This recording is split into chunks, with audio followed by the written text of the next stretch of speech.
Wolves have been the #1 team in the Premier League this season for overcoming adversity, in particular horrible VAR decisions and, some injuries and some other bits and bobs.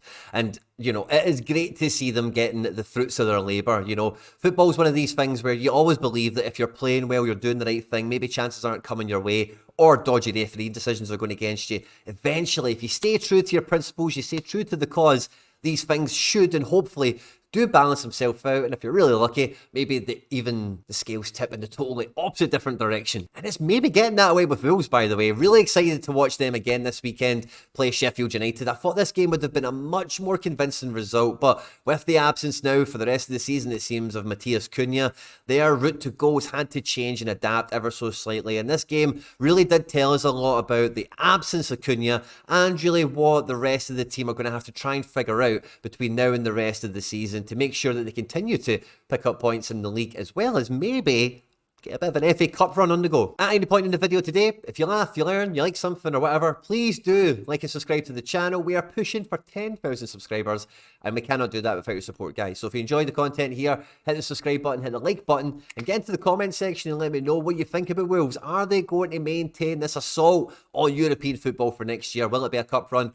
Will it be a high league finish? Let me know. And yeah, let's just get stuck straight into it. Now, Wolves have been setting up the same way all season. We know how Gary O'Neill's tactics work very efficiently, and when they've got the right personnel in the team, particularly Gomez and Lamina, and this double bodyguard role that they've been doing over the last couple of weeks, they can take on anyone. They can go box to box, they can transition with the best, they can defend like their lives depend on it, and they can attack with elite guile. I said at the beginning of the season when we started covering Wolves this year that when you look at the squad, it is a firm Europa League squad in terms of Premier League standards, and if you took this squad and put it into a number of other European leagues, it is one of those Premier League teams that probably would find itself in the top 3, the top 4. Now, when you look at this team and you see the game, you might not obviously think, oh, there's a huge difference without Cunha being in the team.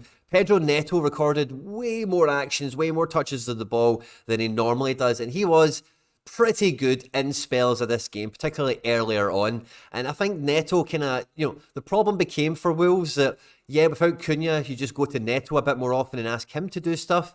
But when you put a player on the ball more often, the opposition get more opportunities to snuff them out, to figure out what they're going to try and do. And sometimes your better players been on the ball more, certainly more than they normally are, because they've maybe got someone else to help them, is a bad thing because they don't actually get the same production out of them. Because one thing that Neto was asked to do a lot in this game was carry the ball from a little bit deeper and get into these attacking zones to be the playmaker, to try and open the door for other players like Hwang and Sarabia and whoever else might be coming up to join them.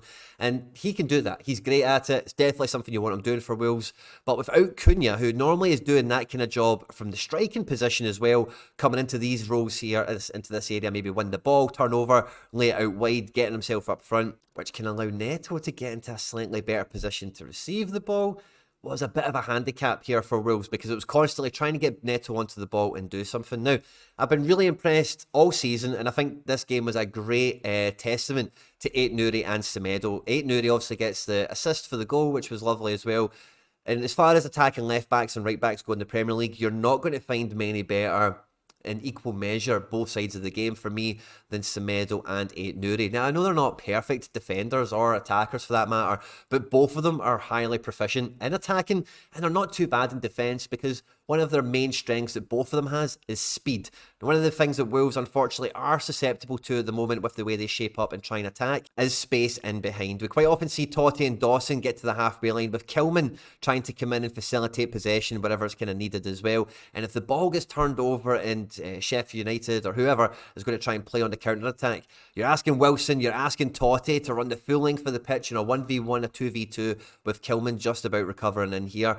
And Jose Sa and these guys, every time they were asked to do this, they'd done it pretty well. Sheffield United should have scored some goals, and Wolves did kind of get away with it in that sense. There was a few more opportunities where Wolves could have got goals in this game from the likes of Hwang, Sarabia, Neto, of course.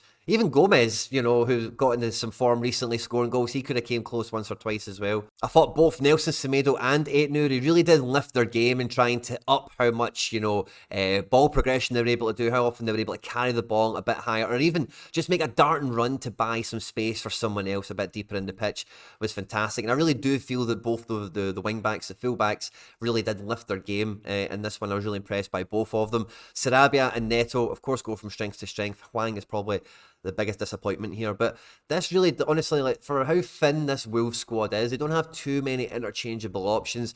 Cunha has been the main man in attack for them, and I do, you know, you did hear Gary O'Neill in the post-match take a bit of the pressure off the players and saying he was trying to figure out the best kind of way to manipulate this team to handle. He didn't necessarily say the absence of Cunha, but taking a bit of the pressure off Neto so we can get into better positions later on was a big problem that Wales really struggled with here. So between now and the Brighton game, that's the number one thing they've got to figure out, because Cunha's not going to be back for the rest of the season. This whole defensive outfit, in terms of how they play and how they defend, like, they're going to concede goals once in a while. Nice clean sheet in this one, but you know, they're all up for their job. They all cover the positions they should relatively well. But I do worry against slightly better teams as the season goes on. They might concede a few more goals than they want to.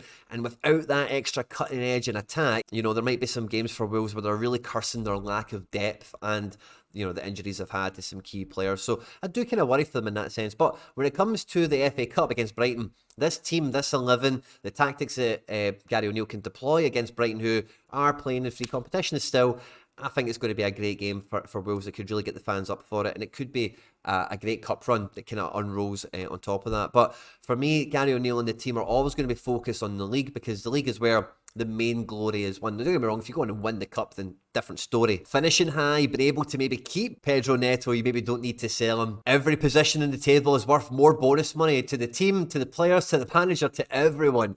Everyone is super incentivized to finish as high in the table as possible. And currently on 26 matches played, 38 points, Wolves are in a fantastic position at the moment on 11 wins, which is a phenomenal statistic at this stage of the season. And if they keep that loss number under 13, 14, there's really nothing stopping them challenging the top 7. I think the in-game statistics from this one really does paint a picture here. You can see Hwang by 86 minutes on the clock, contributing absolutely nothing to the game, unfortunately, in terms of captured actions, successful contributions to the match.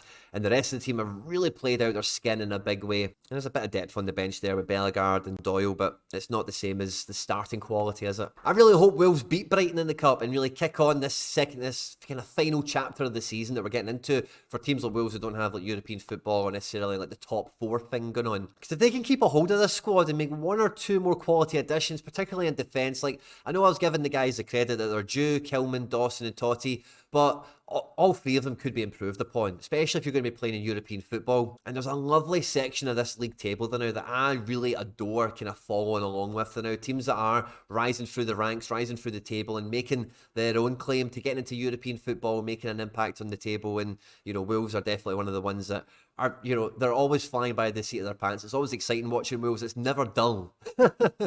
Although some of the scorelines can be, there's always controversy, there's always something going on.